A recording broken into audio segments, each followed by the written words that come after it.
All right, folks. There we go. Now I can see comments. Okay, folks. Happy New Year. You're watching the God Country Coffee live video podcast for January 1st, 2021. My guest tonight is Dave Doc Joslin.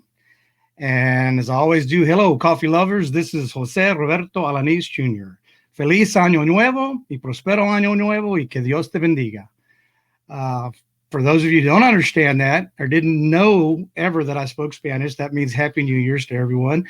And God bless you. And I hope you have a prosperous new year. I'm going to go ahead and bring Doc on now, and then we'll light the fires on this popsicle stand.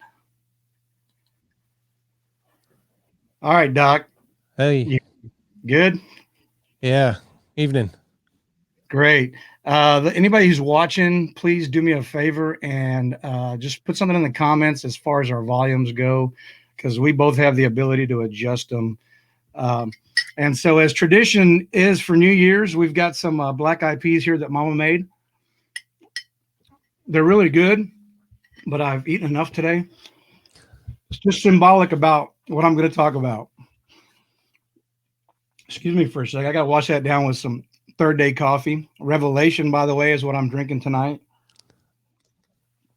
Doc, I don't think I sent you the Revelation, but I'm going to get you some out because it's literally all that I've touched since we came up with it and we finalized the recipe. Nice. It is literally the only coffee that I've drank, and it's a light roast blended coffee with Robusta beans. Robusta have twice the amount of caffeine as Arabica beans, and it's just come out amazing.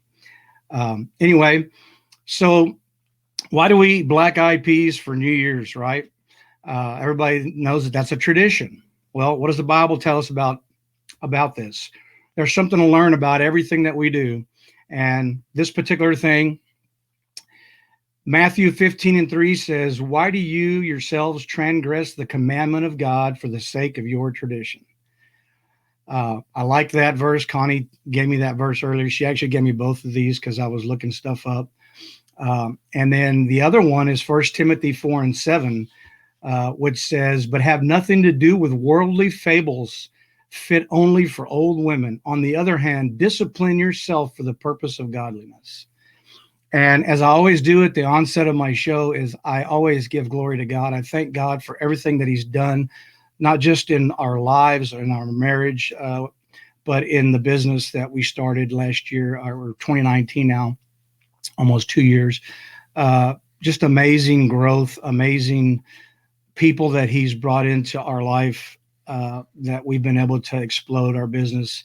I really feel like 2021 is going to be the year that we really make our mark locally and nationally, hopefully. Right now I've got coffee out to, I think, 36 or 37 different states. So we're really happy about that. And we'll talk a little bit more about that. I'm going to do a book drop real quick, just so everybody knows what I'm reading. Humble Alpha. That's the first one. I've been reading this. I'm really liking it. That came highly recommended. This one's kind of hard to see because I'm using a green screen and the letters are green, but it's Gary V. Crush It. That's a good business book. If you haven't been 10X yet, you need to 10X yourself. That's another good book by Grant Cardone. And then last 2 episodes ago, when on Bullets to Beans, Doc had his guest was Father, what was his name? Stephen Rendall. Stephen Rendall.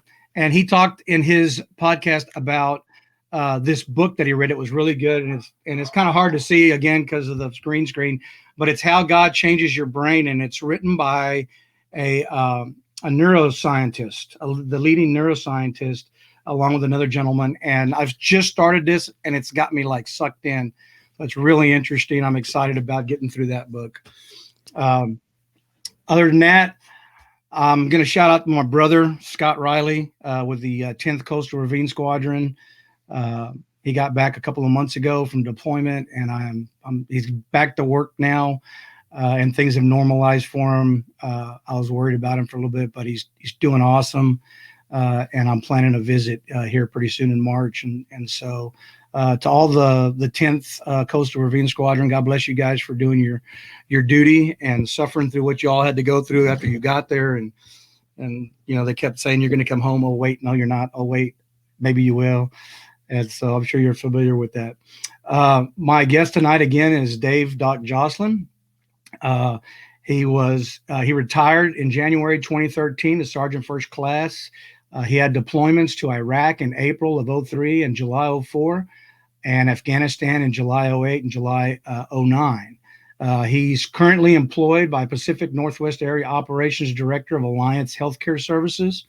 And he is the host of Bullets to Beans podcast, which is how I got to know Doc a little bit. We've actually never met, but we've gone back and forth. I listened to one of his podcasts and I got sucked in. I listened to the rest of them that he had, and then I sent him some coffee, and he was gracious enough to plug our coffee for us, and so that's where we're at. And so, Doc, I'm gonna give you here an opportunity just to go ahead and introduce yourself, and then I want to do one other thing, and then we'll get into whatever it is we're going to talk about tonight. No, first of all, I appreciate you having me on. Anytime veterans can cross-pollinate and help each other grow as individuals and as business leaders, that's something that we should be doing. I think you kind of hit the highlights. A couple of deployments, Iraq and Afghanistan. I currently still work in the healthcare space, but not doing anything as exciting as what I used to do. So a lot of profit and loss statements right now, a lot of income statement and a financial analysis, but I've been blessed with a good job. COVID was a time of growth. As I'm building episode 30 for my show that you've mentioned, it's one of the things that I'm looking at is not looking at 2020 as that year of loss and that year of desperation, but I think everyone who's still kicking right now, 2020 was probably a year of growth, and we need to highlight the growth that we achieved and carry us into 2021. So, yeah, absolutely. I know firsthand.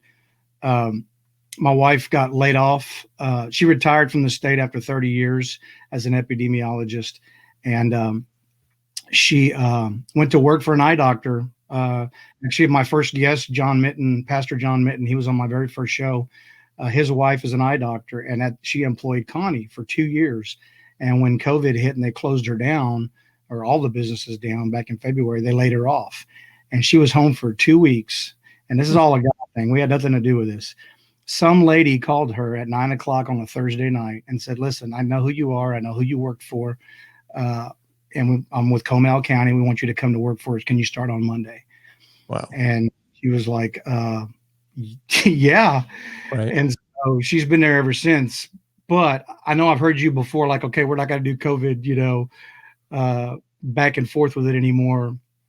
And I want to say that, people that want to pick on, or I don't say pick on, but people that want to discredit what's going on, at first I discredited the whole thing too. And I know you've had it. I know Connie, my wife, has had COVID. Yep. Lots of people at work have had it, and they've been fine afterwards. But she really, it hit home the other day when the numbers are right now are 1 in 1,000 people. 1 in 10,000, 1 in 100,000 doesn't scare me a whole lot. And I always joke around about that in the military we get so many shots that they don't tell us what they are, that we're probably immune. There's probably nothing that can survive in our bodies, but obviously that's not true, right?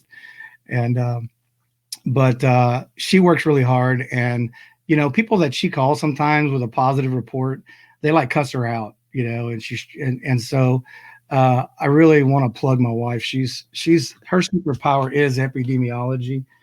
It's hard to read that with the green screen. That's my wife's superpower, and she is a super individual. Hello, Richard. Hello, David and Ginger, Joe Palacios, everybody that's watching. I really appreciate you guys. So that being said, uh, COVID's not going to go away. Obviously, we're going to keep seeing stuff, uh, and I know that I don't know what else there is to be said about that. Really, she fights this thing daily. Yep. Uh, it didn't bother me until I saw the numbers the other day, and it was 1 in 1,000, and I'm like, 1 in 1,000. That's pretty close to home. There's only 30,000 people in my town. Yeah. And in my show, and I know you've listened to all the episodes, I try to maintain a consistent presence in dialogue behind COVID. It's a serious disease. It warrants a serious but appropriate amount of attention. My whole family had it. And for me, it was an annoying cold with a fever and a loss of sense of smell. And, didn't last that long. I had a couple of friends that were in the ICU for a week or so. I had one of my own team members, one of my employees, was in the ICU for a better part of 2 weeks. And I got to appreciate the work that folks like your wife do in pandemic response and pandemic surveillance and understanding, if you start comparing this to other diseases, understandably 1 in 1,000 would be concerning, but I'm not going to be surprised when it gets to 1 in 100. When you think of influenza, how many people have had influenza? We've all, and influenza kills hundreds of thousands of people a year across the globe. We've got the vaccines that are available now that are out in first generation distribution. I think over time, as we understand the disease a little bit more, and it's mutating. There's a new strain found in the United Kingdom last week. Dr. Fauci put out something just a couple of days ago about another strain that's potentially mutating that might be more infectious, but the report that I read didn't say anything about more lethal. Right? So you look at coronavirus diseases across the spectrum. The common cold's a coronavirus. That's what's the disease incident rate for common cold? Probably 1 to 1. Everyone's had a cold.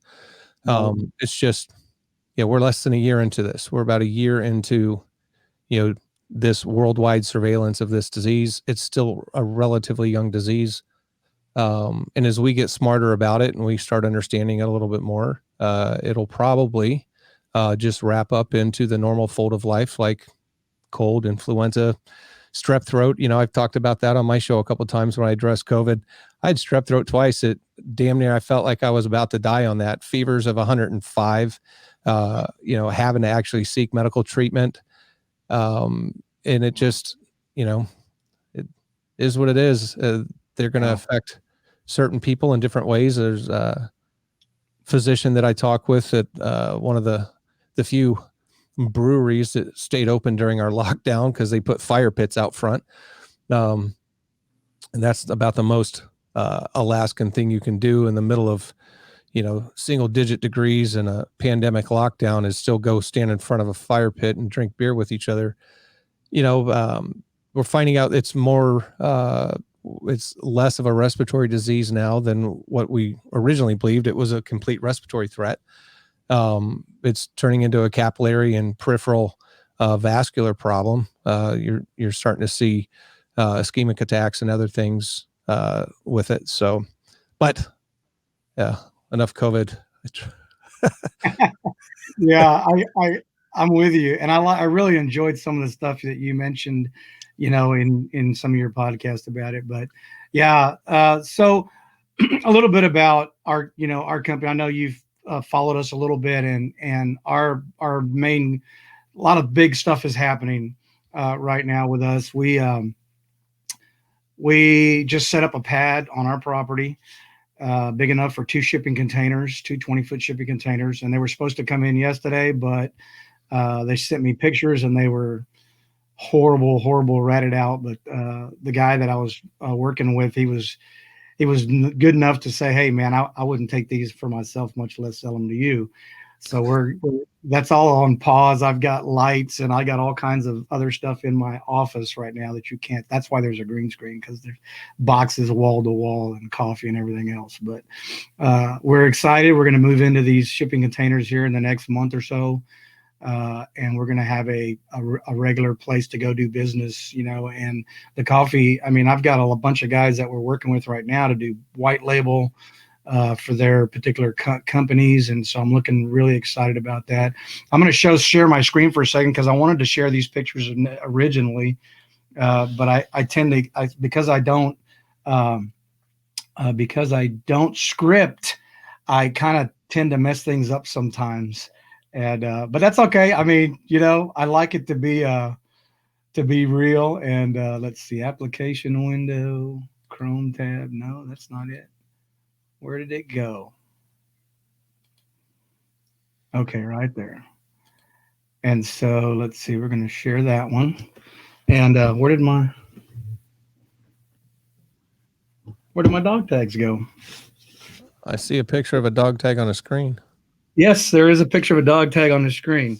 And so this is, you can see I'm holding up. This is my daddy's dog tag. Daddy was in the Air Force. He was counterintelligence from 1959 to 1955 to 1959. And for those in the intelligence field that don't know any better, that's back before there was technology. And so there wasn't any sitting at a terminal all day, doing stuff. They actually went out in the field and took what they needed in any which way form that they could. And so several years ago, a buddy of mine who's closer to my age, late in his career, got deployed. And so this first picture is this dog tag on the back of a aircraft on mission over in the sandbox somewhere. And so let's see how I got to do it from over here, I think. Yes. Okay, I need to hide that. And then this next picture, this is my brother who just got back. He is my military brother. He is not my maternal or paternal brother, but same blood runs in our veins. I love this guy, Scott Riley, with the 10th Coastal Ravine. And he's got daddy's dog tag in Africa right there, hanging on his chest. And then I love this one. Tag sitting on the 50. Just absolutely love it. And then this is a little plug for the coffee company, right? Third Day Coffee. I always say that Third Day Coffee, it's good enough for the office or good enough for downrange and safe for work. And then this is a picture here of 5 or 6 gunboats protecting their one bag of Third Day Coffee. Yes, I photoshopped that in there. I thought it was a cool picture to begin with, and I had to put the coffee in there somewhere. This is one of the greatest days of my life. For those of you who aren't familiar with baptism, it's an outward expression of an internal decision. I had already made the decision to serve the Lord of Lords, Christ Jesus, and this is an outward expression of so, as the Bible tells us. And then this is when my son surrendered his life, and I had the supreme honor of baptizing my son in the Guadalupe River here in Seguin. And then this is all I have to say about 2020. 2021, if you act like 2020, this is what's going to happen to you. So that's where I'm at with that. Anyway, I was going to do that earlier, but like I said, I don't script it, and so I always end up goofing it up. But that's all good stuff. So, all right. So enough of all that stuff. Third Day Coffee is in business for one reason, and yes, we are in business. We do want to be profitable. We have to be profitable in order to do the things that we want to do. Right now, every bag of Isaiah that we sell, $1 goes to LF Missions Inc., which is my coffee supplier. They own a farm in Honduras and Sierra Bueno, Honduras. And they are literally the hands and feet of Jesus down there, lifting these people up that have nothing. They don't even have sanitation.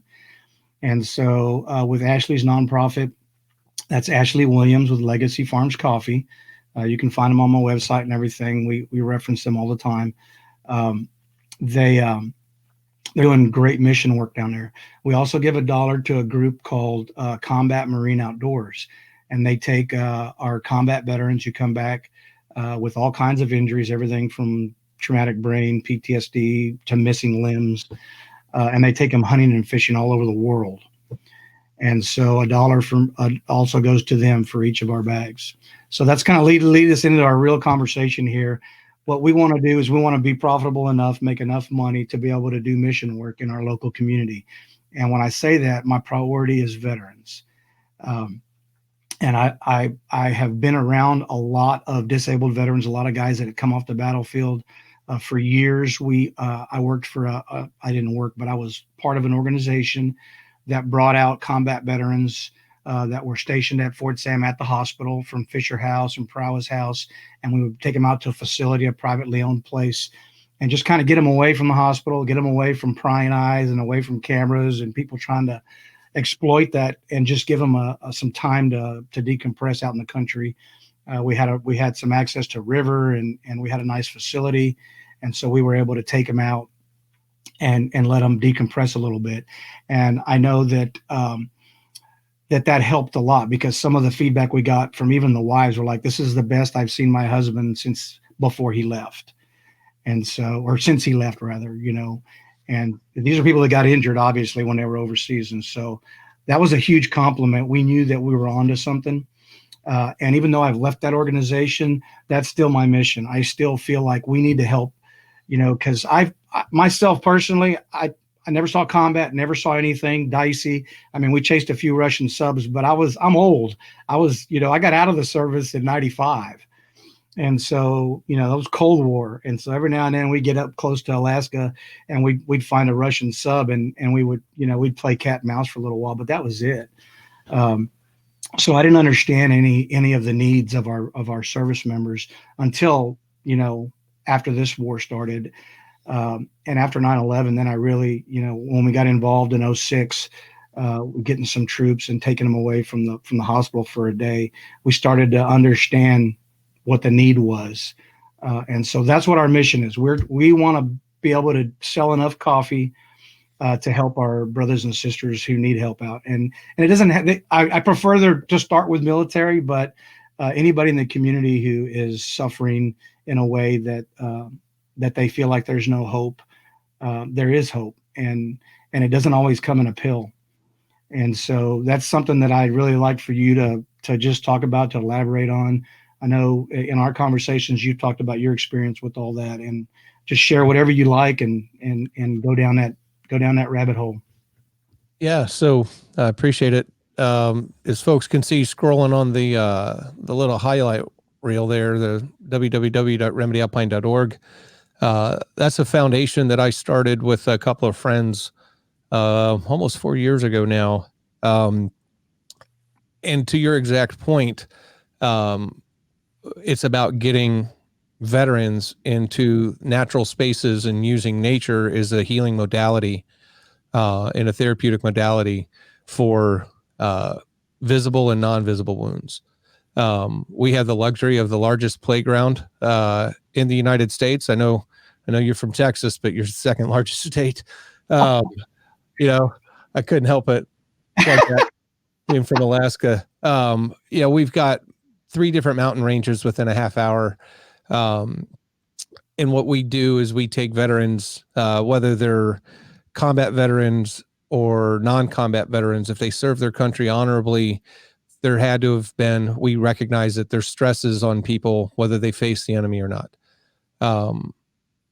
And so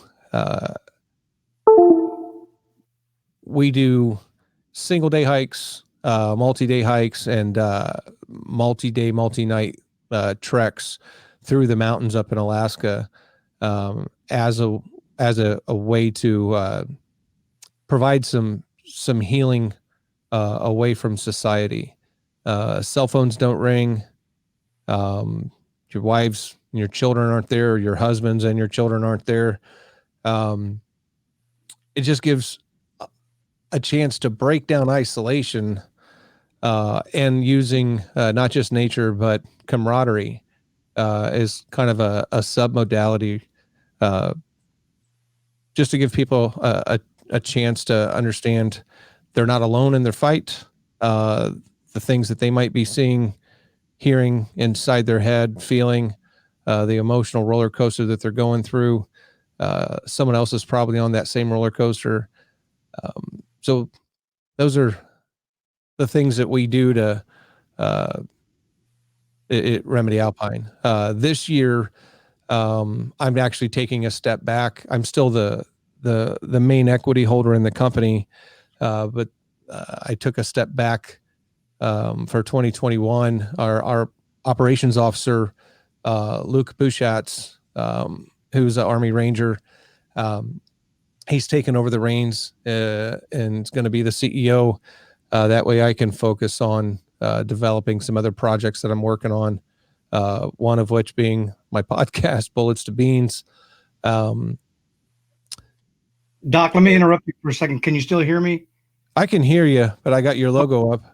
Yeah, I'm working on my video. I lost a video or something, but just you're good to go. I just wanted to make sure that you could still hear, and I can hear you. We can hear you. So just keep going with this. I'll figure the tech out here shortly. Yeah, no worries. So I mean that's essentially Remedy Alpine in a 30-second commercial there.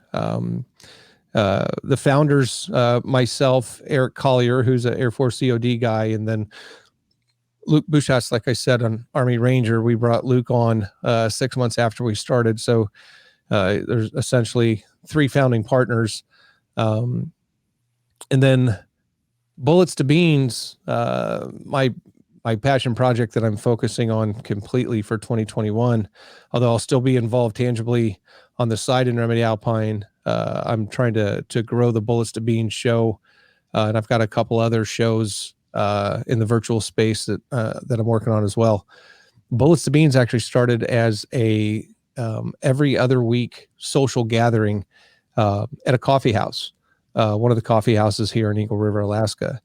We would get together and just, again, provide an opportunity for camaraderie. And for people that don't have experience on a mountain that might want to feel the guide team out a little bit, to develop a little bit of relationship and trust before they were comfortable going out on the mountain with us. That gave them that opportunity too in a controlled environment. And then using coffee is another therapeutic modality. In November of last year, Remedy Alpine, we took a team to the Nature's Grace Conference at University of Utah in Salt Lake City. And that was specifically a veterans recreational therapy and therapeutic recreation conference. Couple things came out of that. One, we realized we had kind of a quasi-national following.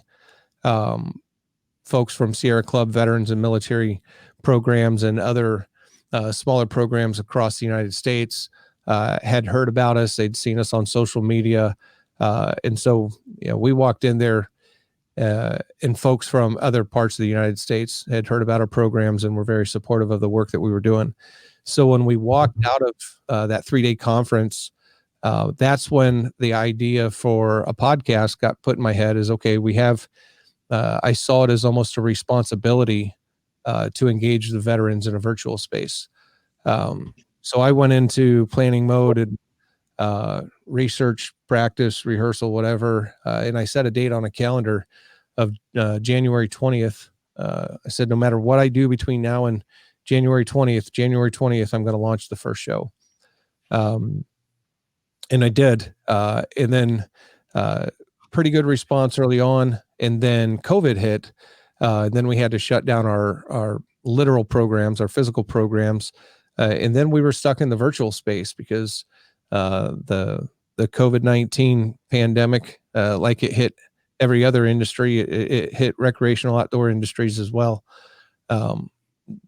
And so really started focusing on growing the virtual programming in the virtual space in the podcast medium. And that's kind of taken us to where we're at now. The other 2 partners, Eric and fully committed to the physical programs. As one of the founders, they gave me the opportunity to step away for 2 years to develop the podcast and see what we can do with that in the virtual space. But I'm the link between Remedy Alpine and Bullets to Beans. You hear Remedy Alpine commercials on the show all the time. A lot of our filler kind of content in the first has been on Remedy Alpine and let folks know about the programs and the opportunities through them. That's okay. I'm still with you, man. I'm working through this tech here. It's beating me up a little bit, but let me see. There's hopefully this will get us back in business here. Had to reset. I've never had that happen before. Can you still hear me? I can hear you fine. It looks like your OBS didn't connect to your camera. Yeah, and I'm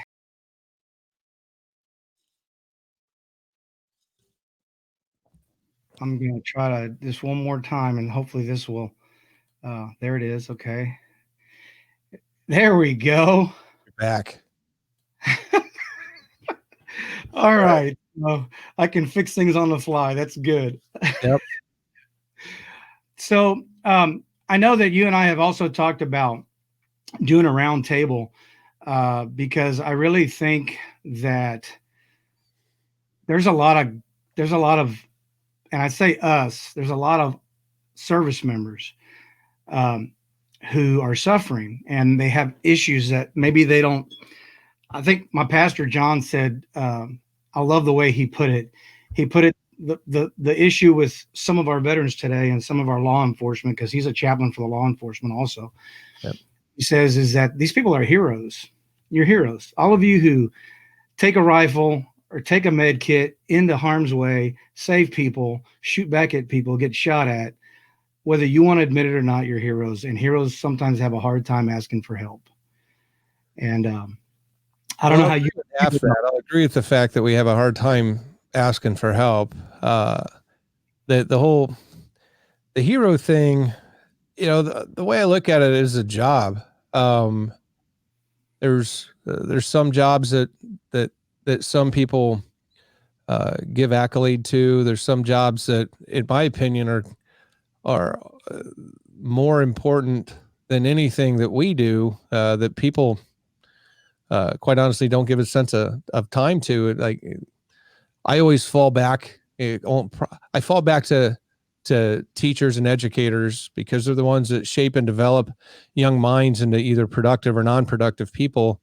And I think it's in my head, I'm trying to give back and apologize for as big of a craphead as I was when I was a kid in school. I did my teachers wrong. But I mean, it's just kind of it's a job.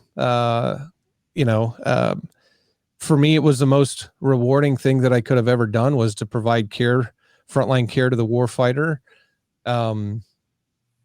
It was exciting. It was adventurous. There were times where it was dangerous.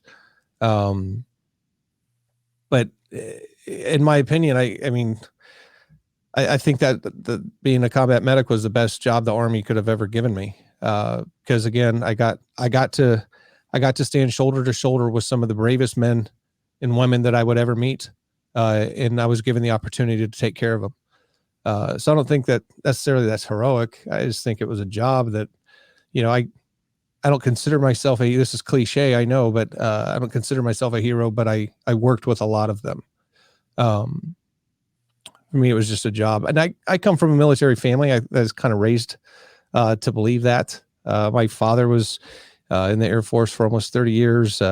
We're like the Lieutenant Dan family. We've fought in every American conflict back to before America was a country. So to me, it just felt natural. It just felt like what I should do for that phase of my life.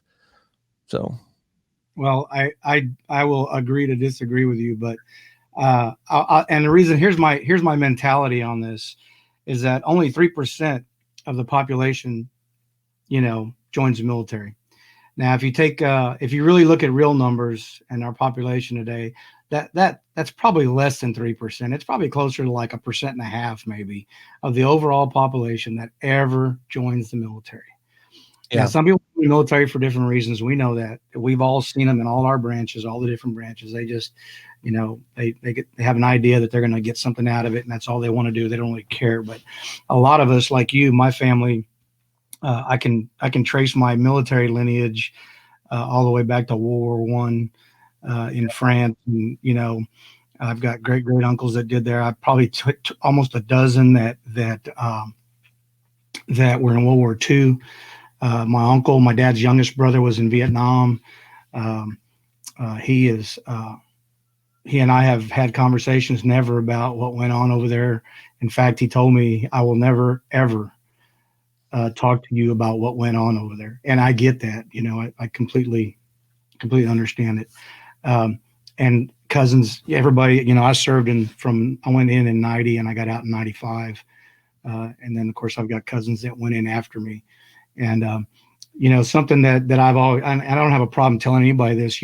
I suffer from food addiction, and I when 9/11 hit, I was sitting there watching on TV. I wept, and it wasn't because of what I was seeing. It was because I was almost 400 pounds, and there was no way I was going back in. Yeah. And so, it ate at me for a long time. And but later, God took those things away from me, and He showed me that there is something that I can still do for my brothers and sisters. There's still a way that I can serve. Yep. But I do believe that I got my rear end chewed one time by an Army officer because I told him that, yeah, I served, but I didn't serve like some of these other guys did. Some of these guys, they had to go face the enemy. They had to go do things that are unthinkable, unspeakable. And he says, that's ridiculous. He goes, because we all signed up for the same thing. None of us signed up to get killed. None of us signed up, for stuff like that. And so I understand all that, and I've gotten better at it as time has gone on. But I'm working on it, and one of these days I'm going to get that thing under control, and I'll be pretty proud of that. But yeah, I've had this discussion from time to time with some folks, and I get criticized. Like, yeah, everybody who does your job says the same thing. It's like they teach you guys to say it or whatever. But I think those of us that excelled or were proficient or highly proficient in that skill set specifically, for us it was just a job. Now I'm a healthcare administrator. I write a desk. I manage a large book of business, and I put the same amount of energy into that I put into being a combat medic. It's just that's what my skill set was, and that's for me to not be the best at it, to not try to be the best at it, not try to continue with education and special training and different programs that I got to go to was. I felt like I was cheating the warfighter if I didn't give them the best that I could be. And when I joined, it would be all you can be, right? So that was the slogan that I joined under. So I kind of tried to live that mantra.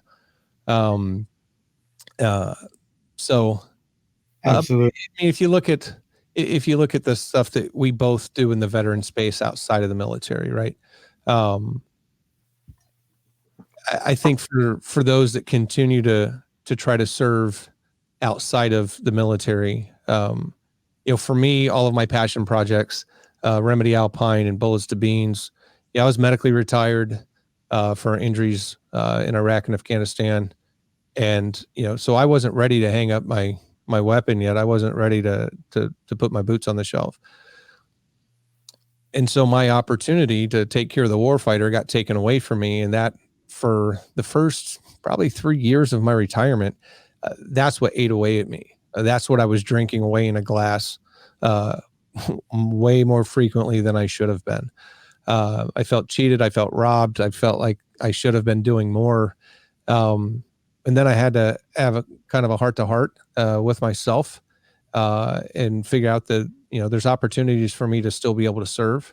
And it's just going to have to be in a different capacity. And that's about the time when Remedy Alpine got founded. And then to grow and flourish. And then the Bullets to Beans project became an independent project. It's just understanding that, when I was in my 20s and 30s, that was my role. That's how I took care of the warfighter. Now that I'm not in my 20s or 30s, how I take care of the warfighter. This is how I continue to serve the veteran space. So, absolutely. I have a question here for you from Joe Palacios. He's a Marine. He's out of Houston, and he says, "Doc, what do you?" I don't know if you can see these or not, but I can't. Okay. It says, "Doc, what do you think about the injuries to our soul? The only word I could think of. Taking life is not a natural act, whether justified or not."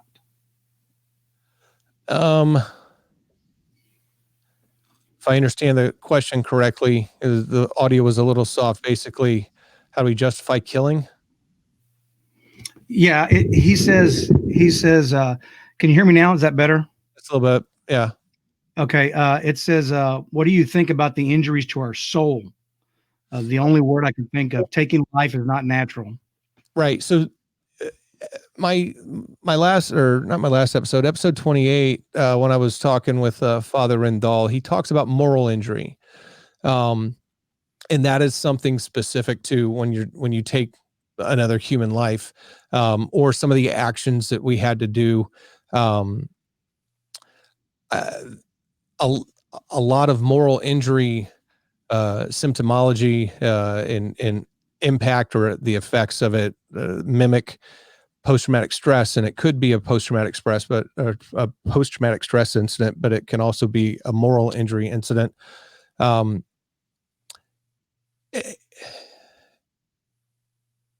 that's one that, I have, I've had engaged in that, in Afghanistan.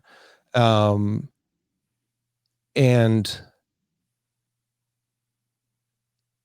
that I didn't have as much conflict internally. I mean, it resonated with me. I thought about it for a while. At the end of the day, the way I accepted it, is just, it was part of the job. I felt blessed that I had, back in 2001, I was a senior medic at the trauma center at BAMC. I was in paramedic school. I was doing a lot of advanced training, and I started having some internal conflict about reversing God's work. And I had a great chaplain on the trauma team with us, Chaplain Clark. And so I approached him one day and asked him, I was like, look, I'm getting, I'm working with some of the best trauma teams in the world. The physicians and nurses at BAMC are among the best. And, I'm concerned that we're reversing God's will. And what he explained to me was, you can never reverse God's will, but God puts people in certain positions and places in their life to reverse the devil's will.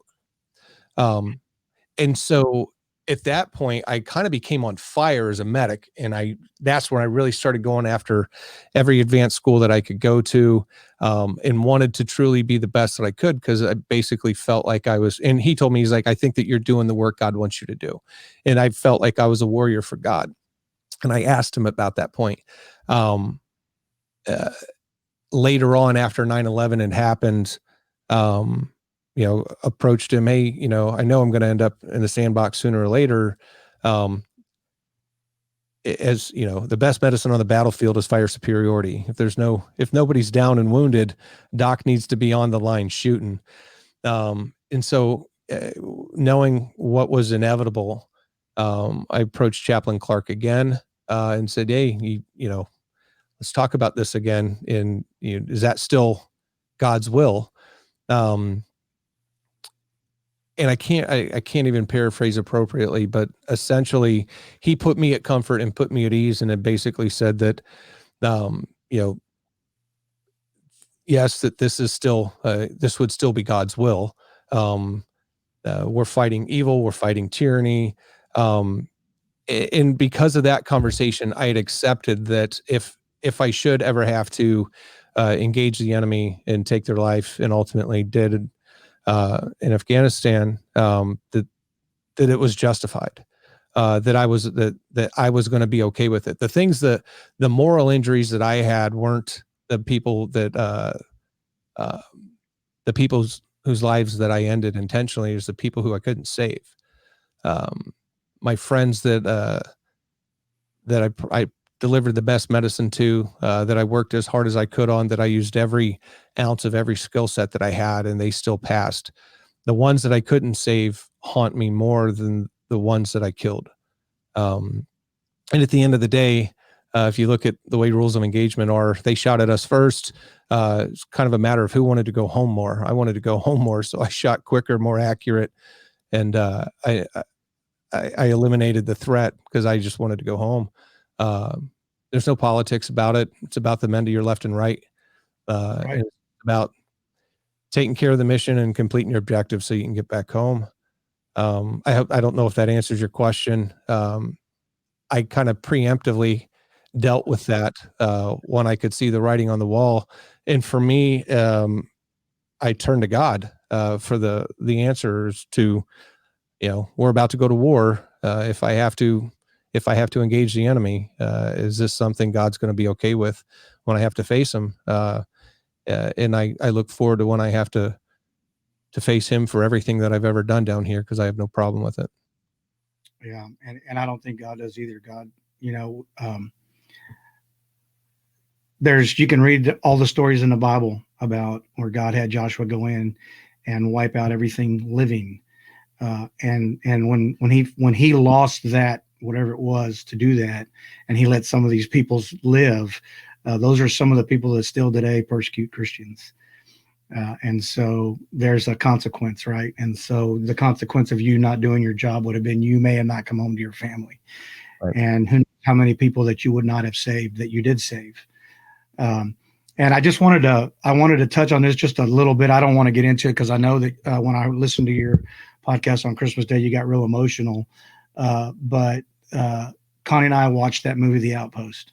Mm-hmm. And I could not believe that in modern warfare, the U.S. Army would put a unit in a valley surrounded by mountains where the Taliban was. Now, is that accurate?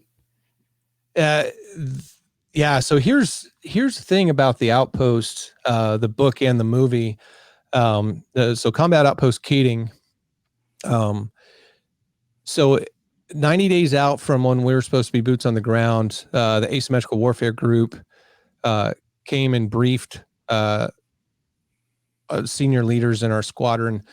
And that's when we started doing map analysis, map and terrain analysis, and trying to figure out who is going where. And when we looked at Cop Keating on a map, and we were just like, who in the world did this? Because you were at the bottom of a bowl. You were surrounded almost completely. Where I spent the first 3 months of that deployment was at Outpost Cop Libert, and they had high ground on two sides. We had elevation on one side, and it was kind of flat on the fourth side. So it wasn't as bad as the guys at Keating. The only time I went up to Keating on that deployment was on that rescue mission when I rescued Captain Yeskas. But I remember doing the leader walkthrough when we were doing map and terrain analysis and looking at where all of our outposts were going to be, and nobody wanted to go there. Everybody looked at that and said, "This is a tactical failure." And if you read the book, The Outpost, the unit before us, 10th Mountain Division, they exact same thing. Is like, this is a tactical failure. This is not something that they would teach at West Point. This is not something that they would teach at Annapolis. This is not something that they would teach in Colorado Springs. No military academy would teach a tactical advantage of putting you in a bottom of a bowl. So yeah, no, that was very real. That place was a very, very real place. And it was tactically disadvantaged, the way it was portrayed to be. I think the book was, and I don't normally give Jake Tapper or anybody from CNN a lot of credit, but Jake Tapper did a very good job of writing that book. In episode 29, I talk about why I understand they condensed the storyline, but the storyline was false. Um, so much as what happened on that rescue mission for me, and that why I try to kind of just level set the record. That was one of the hardest rescue missions that I ever worked in, for the big screen, where people aren't going to take time to read the book, but they'll go watch the movie on Netflix. To see Rob portrayed as dying on the battlefield, and getting flown out on a Black Hawk. He didn't. He flew out in the back of a Chinook, and I was working on him the whole way. And he lived long enough to get back to Walter Reed and say goodbye to his wife, Dina, and their girls. So yeah, I don't mind talking about it. Sometimes it hurts a little bit, but the more you talk about it, the more you kind of get acceptance of it.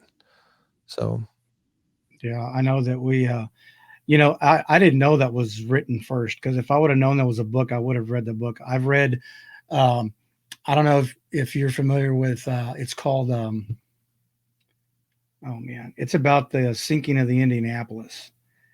And that was the first book that because I've seen there's a movie that is about the same thing. I think I have it. It's called, I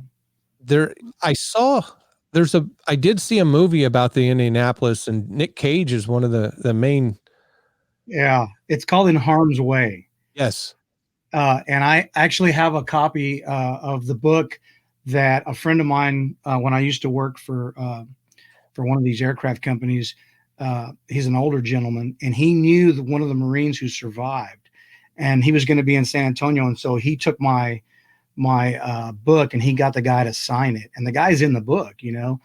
and I've got his signature on that. But that was the first time that I read a military book before I saw the movie, and just realized, oh my God, you guys are missing, this point, or you're missing, but Yeah. it's how, right? And so they're trying to get a great story, an important story, and they're trying to get it out in a manner that, that people, is palatable for most people, because, a lot of that stuff is not, people don't want to know that these guys were in the water and they started drinking salt water and they died from it. They don't want to know that. They don't want to know the sharks were tearing them apart. But even though they did portray that, it's and to that point, and I appreciate the perspective there, because to that point, it's not that the work that I did that on that day, October 28th in 08, it's not to diminish that, and it's not to diminish Rob's role, but the crux of the story and the crux of the movie that they were trying to tell the story of was when the guys from 4th ID essentially got ran off the mountain, the Battle of Camdish. And although there were plenty of skirmishes up there and firefights during my unit's tenure, when my squadron was there from 08 to 09, the crux of the story was, the story about Captain Yescas and my rescue in the book. It's all about the lead up to how bad the situation was at Outpost Keating. And the true story was, I think they lost 9 men. They literally were fighting for their lives. And the whole Nangarhar Kunar province area in northeastern Afghanistan is just it's a horrible crap. It's just, not a good place. So I understand why they did it. But again, as I said in my episode 29, it was just something that was weighing on me, that as I know people are seeing the movie, and the movie's getting a lot of reviews, I just felt it was important to tell the truth from my perspective. Rob was a good friend of mine. Not only was he our Blackfoot Troop commander, we were both in 1st Armored Division in a different division at the same time. We knew a lot of the same people, even though we didn't actually serve together under 1AD. We had a lot of friends in common. And so during live fire exercises and field training problems, it was a medic platoon sergeant. I had my own vehicle, and he would camp out with me. And we spent a lot of time in the field, just kind of decompressing together. And so, it's I appreciate you asking about him. He'll never get forgotten. Yeah, no, I know that's one thing that my dad and my uncle both taught me about, the little bit that I do know. Um, and my dad suffered for years. We're going to talk a little bit about suffering, just because my dad suffered for years. We didn't really know why. And my wife is really like, I won't ask a guy who I know has been to combat. Like, we met a guy one time, he missing a leg, and I just, hey, the guy was in combat. He lost his leg. He's here. He's good. He's running and whatever. We were at a 5K back when I wasn't so fat and I used to run. And he, I just walked up and started talking to him. And my wife, she's like really bold with stuff like that. Like, she's got no filter. And so she walked up and she said, "Hey man, what happened to your leg?" And I would never do that, right? Just because I just won't. I'm uncomfortable with that. And he was happy to tell her. He told Yeah. her exactly what happened. They had an IED and in the Humvee, and it shredded his leg, and he's alive, and he's happy to be alive, and he rides a motorcycle, and he does all kinds of neat stuff. And so she's not one, but my dad suffered for years. And so one Christmas, and Dad loved tequila, and he didn't like the good stuff. He liked like cheap Cuervo 1800 Gold. That was his drink of choice.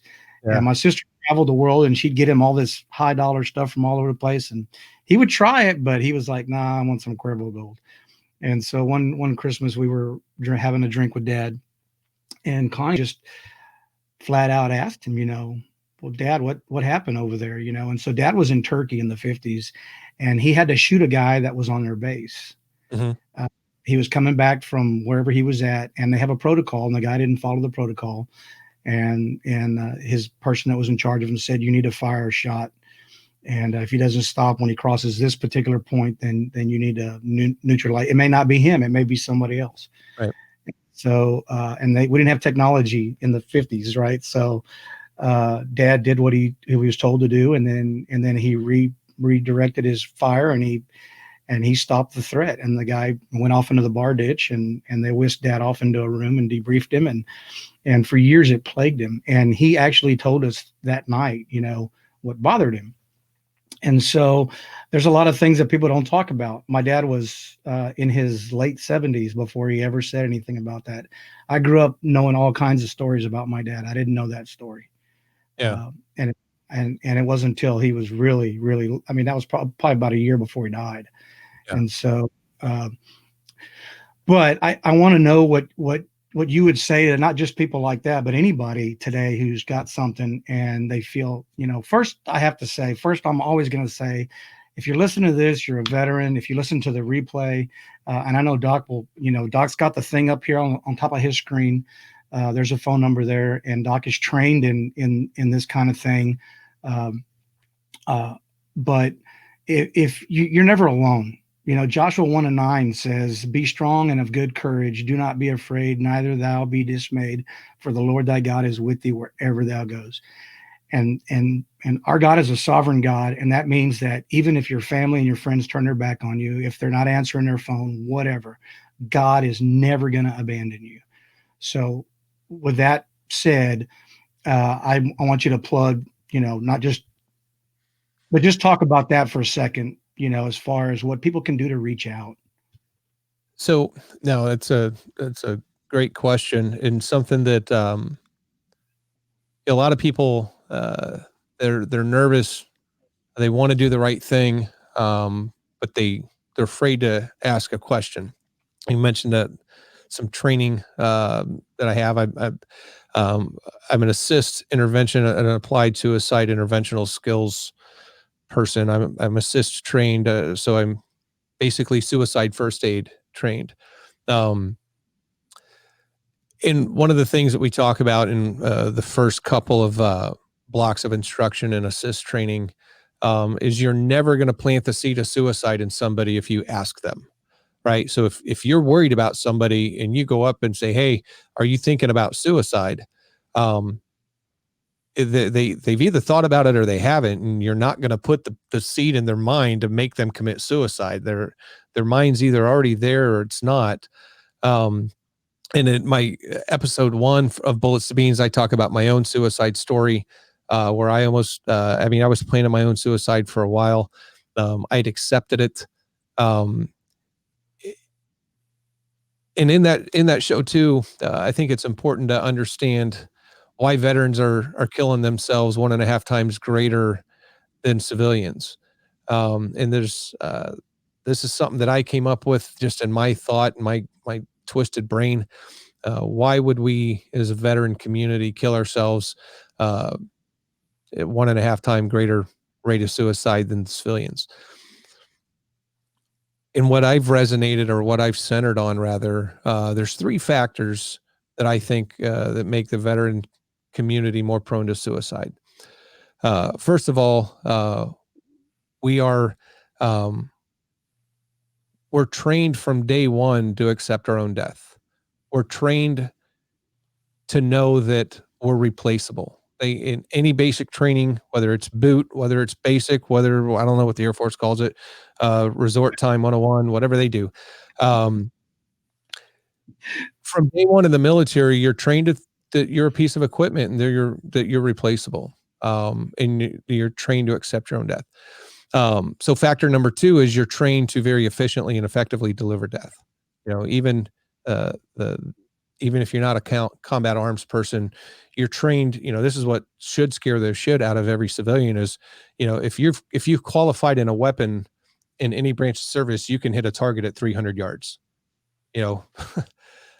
So you're trained to deliver death. And then finally, the third factor is within the culture and different subcultures in the military, there's times where suicide is actually acceptable. They talk about it. I was in the cavalry. I've got my combat spurs.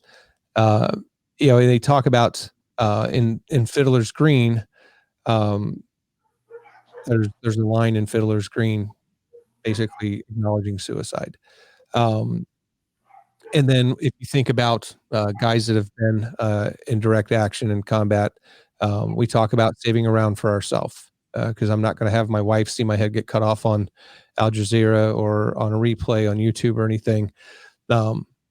So when you've been taught that you're replaceable, when you've been trained to deliver death, and then when you've been conditioned to accept your own death, it's not very difficult to understand why the veteran community commits suicide 1.5 times more than civilians. So knowing that death is already in our head, don't be afraid to talk about it. If you're that concerned about a fellow brother or sister, that they're not doing good, that their head's not in the right space, asking them if they're thinking about suicide is not going to make them commit suicide. Asking them and having the foresight to actively ask them, hey, I'm worried about you. Are you actually thinking about killing yourself? That might be the red flag that they're looking to hear. Okay, somebody knows how bad it is for me. Right. And that was the thing when I was planning my own suicide. I was a senior non-commissioned officer. I was over an entire department in a hospital. I was going to PTSD counseling twice a week. I was seeing a psychologist and a social worker. Nobody ever asked me. Nobody ever once asked me, hey, are you thinking about smoking yourself? And luckily I came to terms and came to grips on things myself, because, and I talk about it in my episode that I talk about my suicide story, is when I was planning it, the thought that resonated with me was, I was going to use my handgun because I wanted it to be quick. And then I started like, wait a minute, I don't want to suffer. If I don't want to suffer, then I still want to live. Right. Because in my head at that point in time, if I was willing to accept my own death, but I wasn't willing to suffer, I couldn't put the two of those together and have it make sense, which is what made me start thinking, okay, wait a minute, you don't want to die. There's got to be another way out, and there's got to be other alternatives. And so that was kind of my saving grace, was when I realized that I didn't want to suffer. But had anybody frankly, looked at me and been like, hey, look, we're seeing some patterns, some changes in your behavior, are you thinking of killing yourself? And then just ask that question straight out. It might have, I probably would have lied to him. I'd probably been like, nah. But it might have, but I don't know. I don't know how I would have responded to that, because, nobody would have thought that, a senior NCO, and I don't know why people would think this, but because senior non-commissioned officers do it all the time. But no one thought that it was actually a possibility. And the only way that you're going to know if it is a possibility is to ask that question. And that's the best thing you can do, is ask that very direct question. And when you're talking about suicide intervention, you're trying to find a safe haven for the next 24 hours until they can get definitive care. I've done multiple suicide interventions over the last 25, 30 years. I've had to go in and take guns out of people's houses to make sure that I neutralize the threat in that way, and then return the firearm to their family, to the point where I've been on the phone with someone for 6 hours just talking so they wouldn't hang up. And it's about caring enough to sacrifice yourself being your time or whatever's important to you, to make sure that they don't become a statistic. There's assist training all over. There's other conflict mediation intervention training that you can take.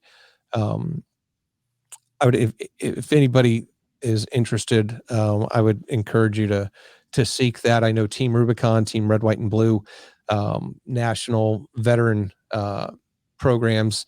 Team Rubicon paid for my assist training. Another great veteran organization. There's opportunities to get the training and the understanding of what suicide actually looks like. A lot of people think it looks like one thing, and that it's totally misconstrued, misread.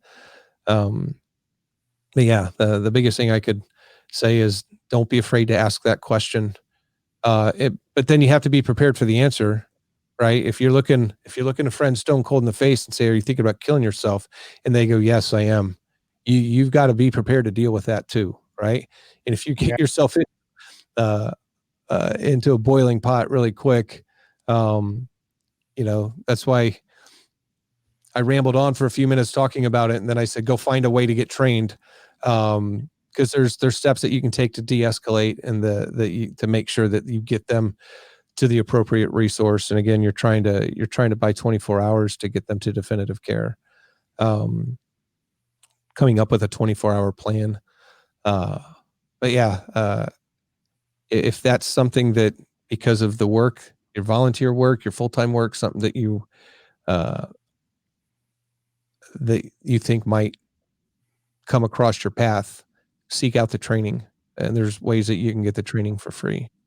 So to me, that was just another skill to add to my toolbox as a medic to help, again, try to take care of the war fighter now that I'm out of the military. So yeah. That's something that anybody can do. I mean, any one of us veterans can do, correct? Yes, absolutely. Okay. Well, if you would, when we're done, shoot me some of those links, because I'll share them on my page and on my website. That's really, I think, so important, because a lot of us don't know how, to approach that. And that's great information. That's great intel. For backing up our. So we're just a little bit over an hour here, and first I want to thank you for coming on. Like I said, since the first time I listened to your first podcast, man, I said I need to know this guy, and there's a reason why. And I think you're doing incredible work in your space, and I know that we have both talked about taking our podcasts into the Hall of Fame this year. That's our game plan for both of us. And we both hopefully we can get some ground, and it's all about helping others. It has nothing to do with I don't need anything. God has blessed us with everything that I need, and I just I've learned to grow in my walk with Christ, that nothing I have is mine. Everything that I have is God's. Every dime that I own, that I am that I'm in care of, because I don't own anything. It's all his. My land, my property, my vehicles, my animals, my money in the bank, all that stuff is God's. And if we're not trying to give it to somebody else, then, you know, maybe we should rethink about what we're doing. And I know that you're doing great work in your space, and I'm trying to do that. I'm trying to learn and get better at the skills that I need to continue to help our veteran community. Um, you know, you know as well as I do, there's nothing like brothers and sisters that you serve with, and you would do anything for them, and even people that you don't know. You know, Yep. you would reach over backwards to help. And so, folks, again, if you're out there and you're listening to this, please understand that there's always someone willing to listen. There is always somebody willing to help, and there's always a God that will not turn his back on you. And Absolutely. so reach out somewhere, reach out to somebody, reach out to Doc, reach out to myself. We can always put you in touch with somebody. We can talk to you. Um, you know, there's nothing that is so important that we can't take time out to help somebody.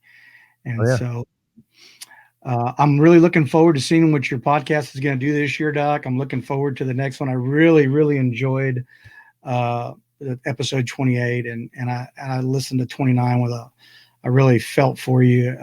That was a really beautiful piece that you did, setting the record straight. And you know, it's like I've learned that from my other buddies who are combat veterans, that, you know, you can't ever forget them, because, Yeah.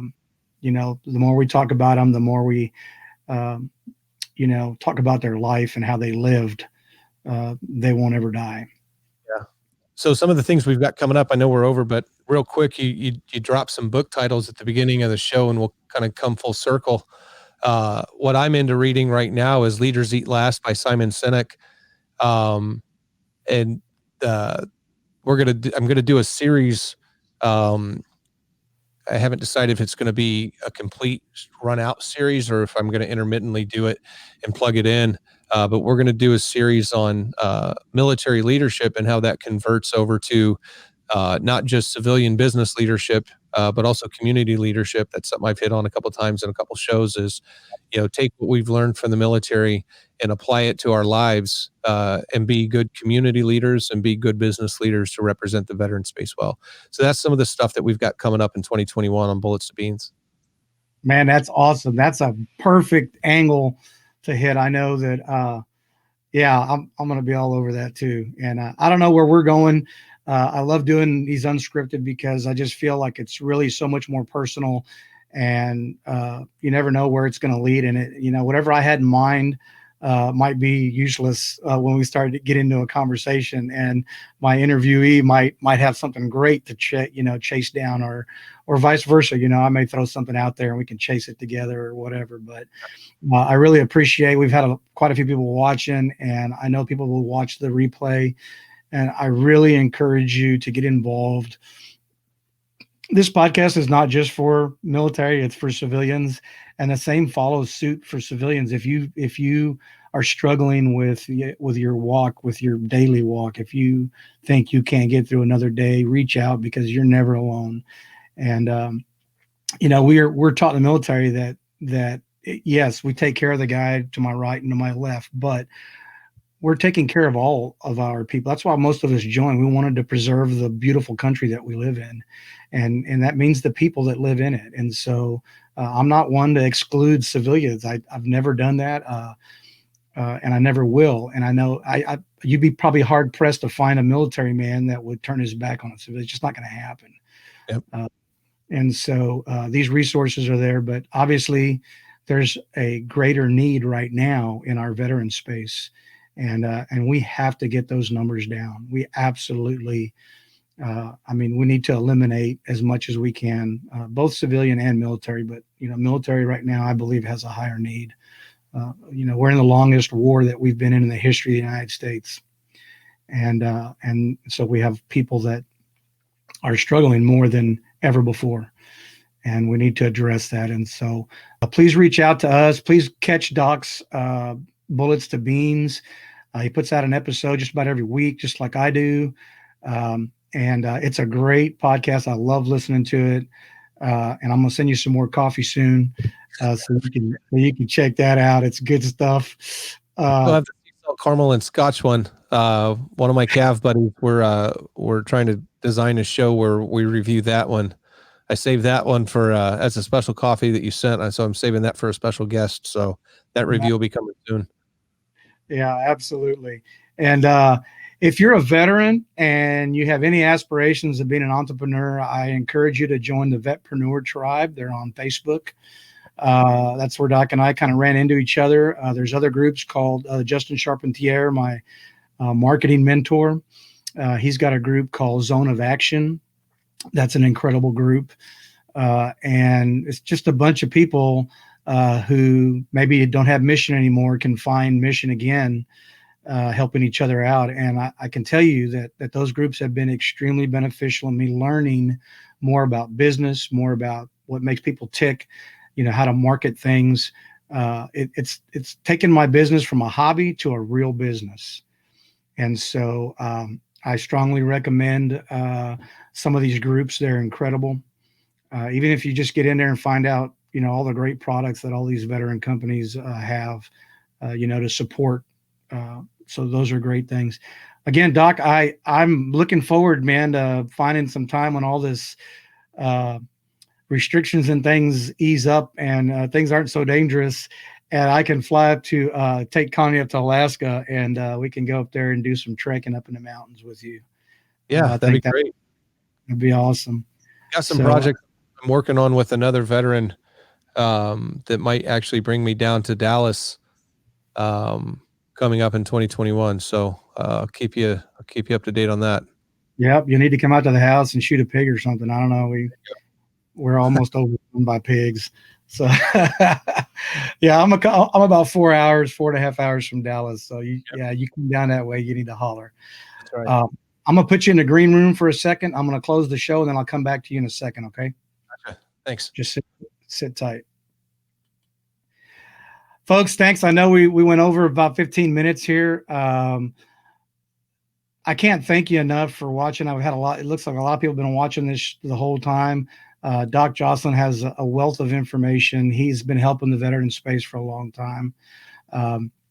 And Joe Palacios, thanks for sticking around the whole time and asking, very value-added questions.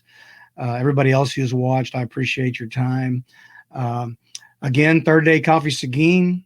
Please check us out. You can scan the code up here in the top corner and get it to our website. We're just trying to do God's work. That's our main goal. So, like I always end everything that I do, treat one another the way God intended us to treat one another, with love and respect, and know that there is a way. Jesus is the way. And love you guys. Until next week, God bless.